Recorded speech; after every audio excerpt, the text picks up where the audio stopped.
Glória a Deus, aleluia! Estamos mais uma vez juntos para falar sobre o livro de Atos dos Apóstolos e hoje vamos discorrer sobre os capítulos 6, 7 e 8. Que alegria podermos falar sobre este livro magnífico de Atos dos Apóstolos. Começamos no capítulo 6 e o capítulo 6 tratando sobre a escolha dos 7 diáconos. Diáconos estavam sendo necessários porque, naquele tempo, crescendo o número de discípulos, de seguidores de Jesus, os judeus de fala hebraica estavam sendo, de acordo com a perspectiva dos judeus de fala grega, e você tinha à época essa distinção, judeus de origem judaica, de família judaica, no entanto, com fala grega, com costumes helênicos, gente que tinha uma influência muito mais forte do mundo grego do que da tradição judaica, com a língua judaica, o hebraico ou o aramaico como língua mãe. E esses judeus, talvez por essa influência cosmopolita da Grécia, se sentiam preteridos em relação aos judeus de fala hebraica, chegando ao ponto de dizer que as suas viúvas estavam sendo esquecidas na distribuição diária de alimento.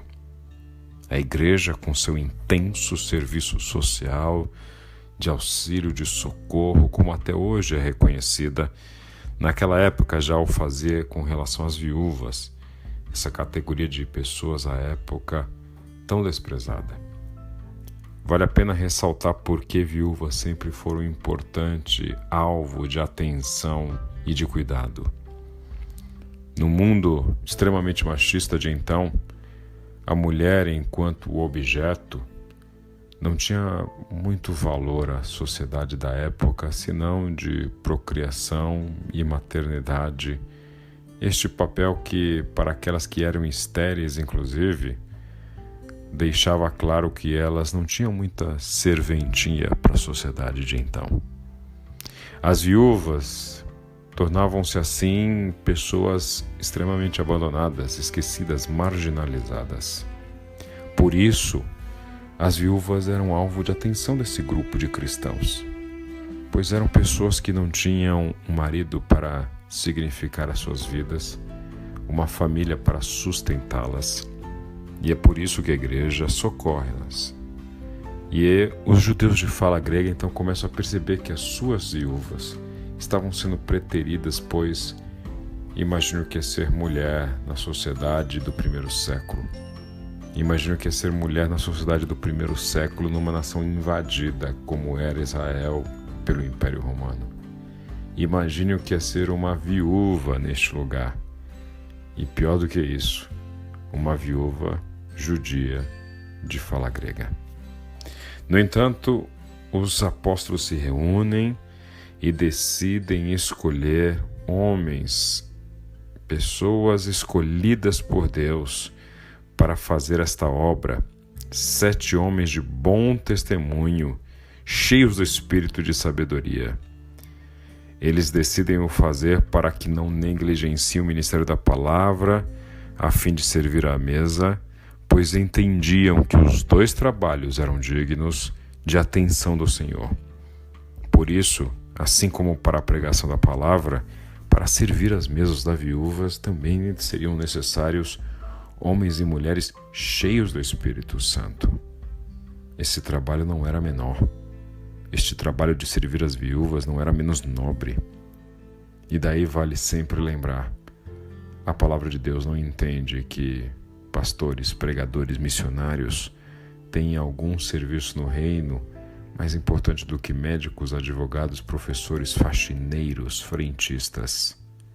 A importância de toda e qualquer atividade no reino se dá enquanto a fazemos, cheios do Espírito Santo, com bom testemunho e com sabedoria. Então o Senhor escolhe 7 homens cheios do Espírito Santo, cheios de fé, sendo eles Estevão, Filipe, Prócoro, Nicanor, Timão, Parmenas e Nicolau. Gente que começa a fazer a vontade de Deus, a servir ao Senhor, e, através da imposição de mão dos apóstolos, se tornam hábeis para servir as mesas.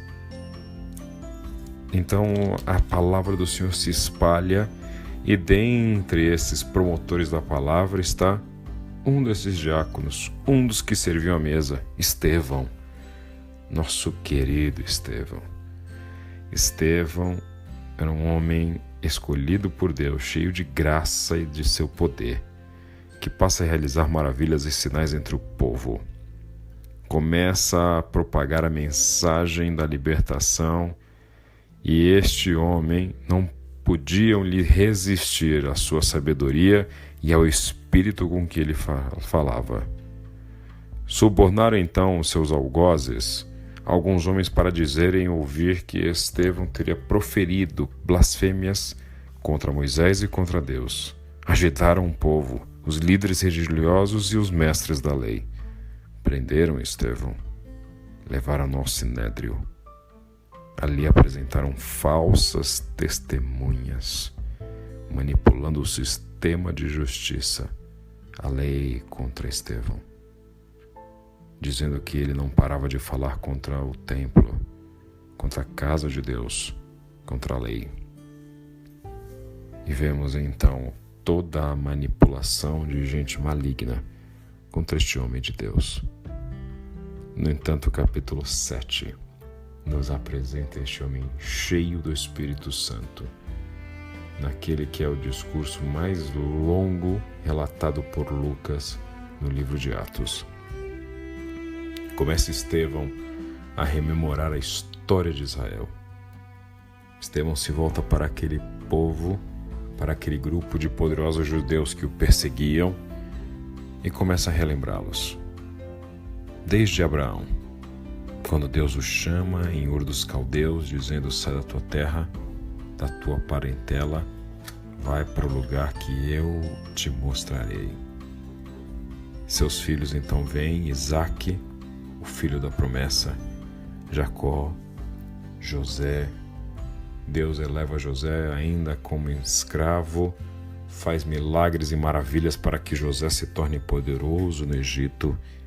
No entanto, morre José. Outros em Faraó chegam ao poder, começam a perseguir o povo, e aquele povo então se torna escravo. O Egito então faz com que este povo se torne oprimido, mas Deus levanta um homem. Deus levanta Moisés. Deus se apresenta a Moisés através de uma sarça que queima, mas não se consome. Deus fala com Moisés. Moisés então é enviado de volta. Chega ao Egito e pede ao faraó para que liberte o povo. Este o resiste.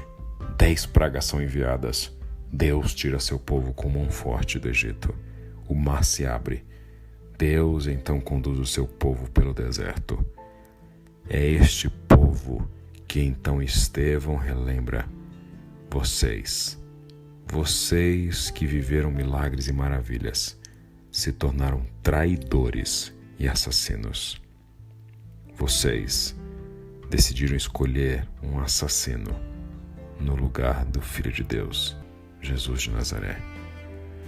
Estevão, então, ao falar e proferir estas palavras a este público, diferentemente do discurso de Pedro, ao invés de se arrependerem, enchem-se de ódio, juntam-se àquela multidão, assassinos, agitadores, levam Estevão para fora da cidade e o apedrejam.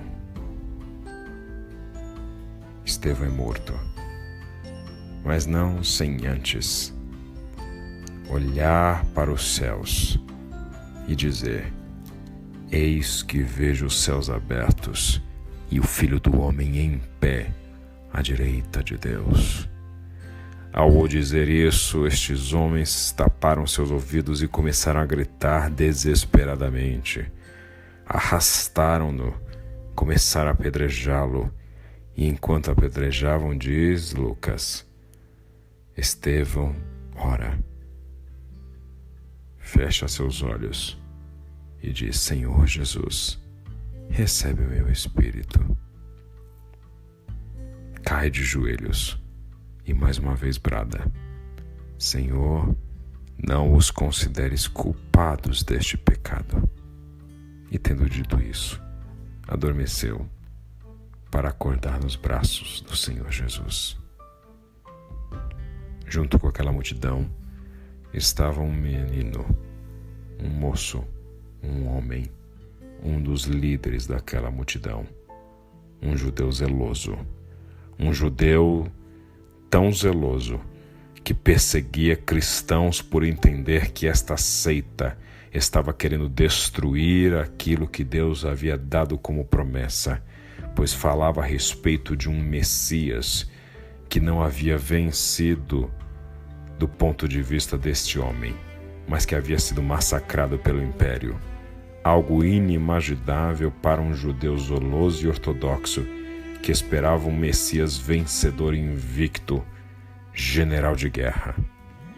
Este judeu zeloso que perseguia cristãos era Saulo de Tarso. E então o capítulo 8 nos conta sobre esta perseguição que irrompe contra a igreja. A igreja então é perseguida a partir de Jerusalém, e então todos os discípulos e apóstolos começaram a se dispersar pelas regiões da Judéia e de Samaria.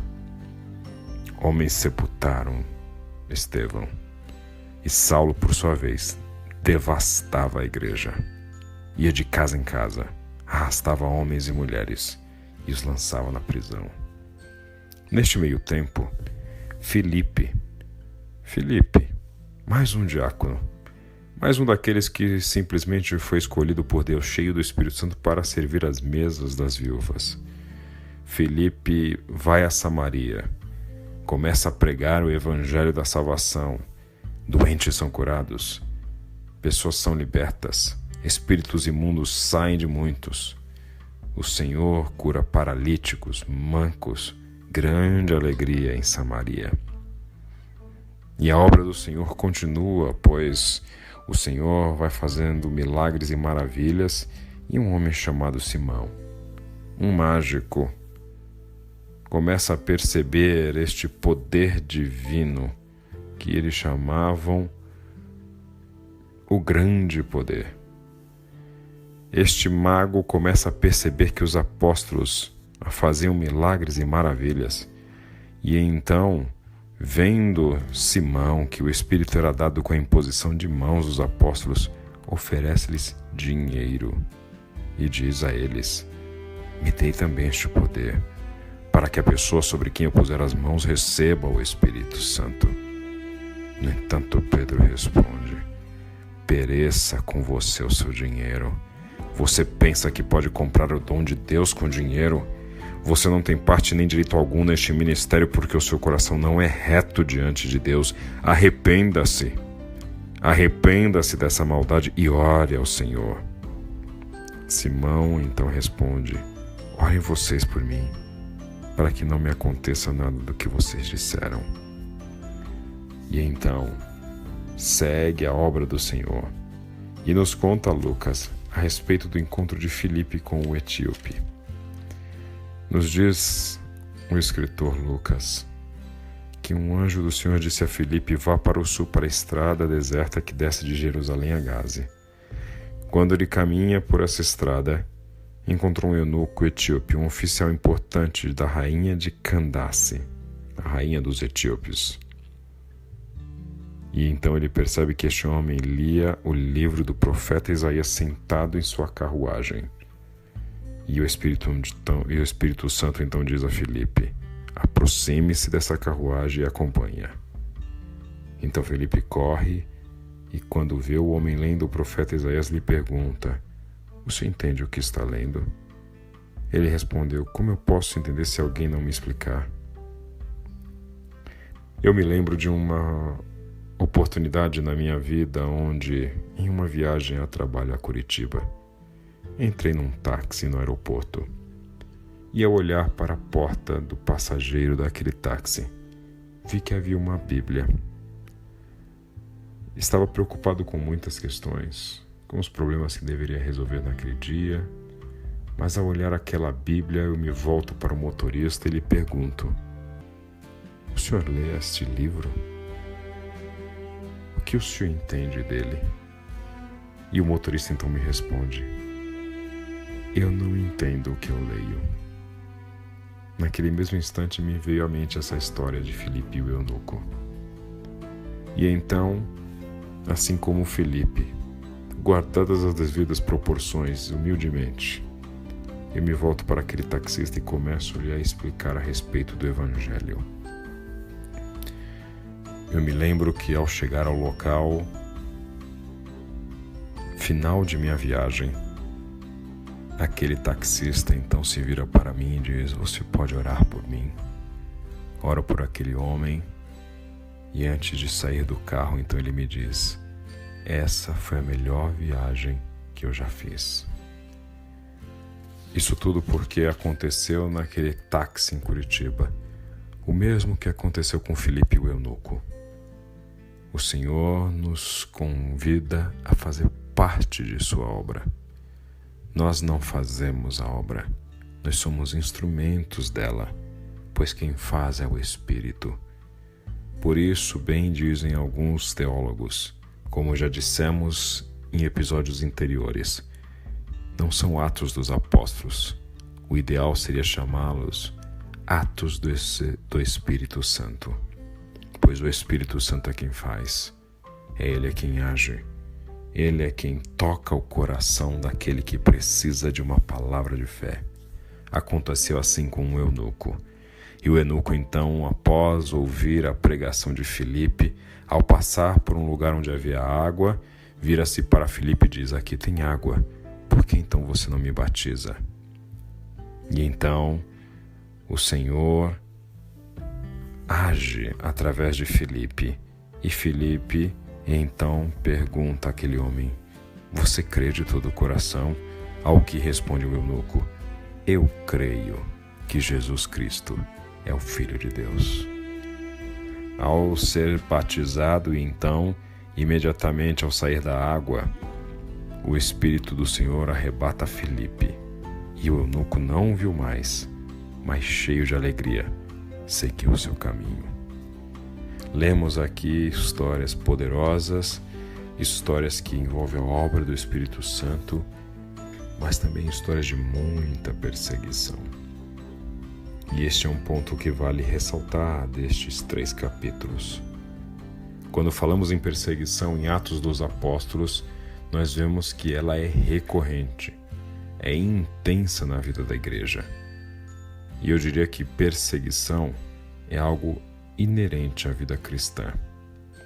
Eu e você, em algum momento, em alguma intensidade, de alguma forma, seremos perseguidos pela fé que abraçamos, pelos valores que defendemos, pelos princípios que exposemos. Perseguição é algo inerente à nossa vida cristã, porque nós nos posicionamos sempre, devemos sempre estar ao lado de quem está sendo oprimido. Por isso, Timothy Keller, em seu livro Justiça Generosa, faz questão de relembrar um conceito importante sobre que grupo de pessoas nós devemos estar ao lado apoiando, ao que ele chama de quadrante da vulnerabilidade. O Evangelho de Jesus olha com carinho para a viúva, para o pobre, para o órfão, para o estrangeiro. Nós somos perseguidos porque estamos sempre ao lado de quem está sendo oprimido. Nós somos perseguidos porque não tememos os poderosos, não tememos os poderes, não tememos autoridades que agem de forma equivocada, violenta, espúria. Nós tememos a Deus. E por temer a Deus, como disse Pedro nos capítulos anteriores ao que lemos hoje, antes importa obedecer a Deus do que aos homens. Nós somos perseguidos porque militamos em uma contracultura que muitas vezes luta contra o mundo. E entenda-se mundo não como simplesmente esse lugar onde habitamos, porque de certa forma todos nós habitamos. O conceito de mundo aqui é esse sistema anti-Deus, anticristo, sistema onde coisas valem mais do que pessoas, onde o dinheiro compra quase todas as coisas, onde o amor não tem valor algum, onde a opressão do mais forte ocorre contra o mais fraco. Por isso, seremos sim, em maior ou menor medida, em maior ou menor intensidade, em mais ou menos vezes na vida, perseguidos pela fé e por causa da fé que abraçamos. A pergunta, ao sermos perseguidos, para entender se essa perseguição é justa e motivo de alegria, como os discípulos também disseram, ao se alegrarem por serem dignos, por serem perseguidos por causa do Evangelho. A grande pergunta que eu e você, ao sermos perseguidos, precisamos nos responder é: quem nos persegue? Avalie. Se você está sendo perseguido por alguém injusto, opressor, Cristo está contigo. Agora, se você está sendo perseguido porque você está cometendo algo que ofende a lei, que deturpa os bons costumes, que destrói a dignidade de Deus no ser humano, essa perseguição não é uma perseguição da qual você deva se alegrar. Mas se você está sendo perseguido por alguém que pratica o mal, que abraça a maldade, que oprime o órfão, o pobre, a viúva, o estrangeiro, essa perseguição é motivo de alegria. Daí que vale a segunda avaliação em relação à sua perseguição. Pelo que você está sendo perseguido? Qual é o motivo?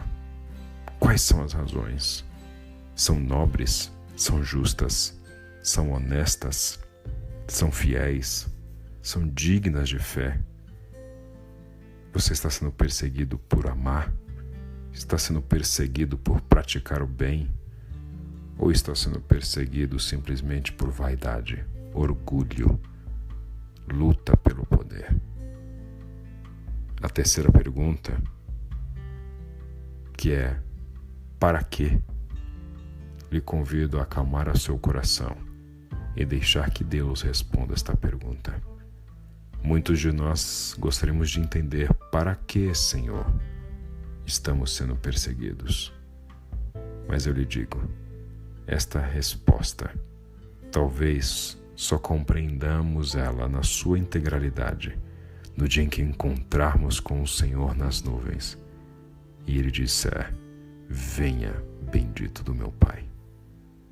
Venha para o gozo do seu Senhor. Que Deus te abençoe.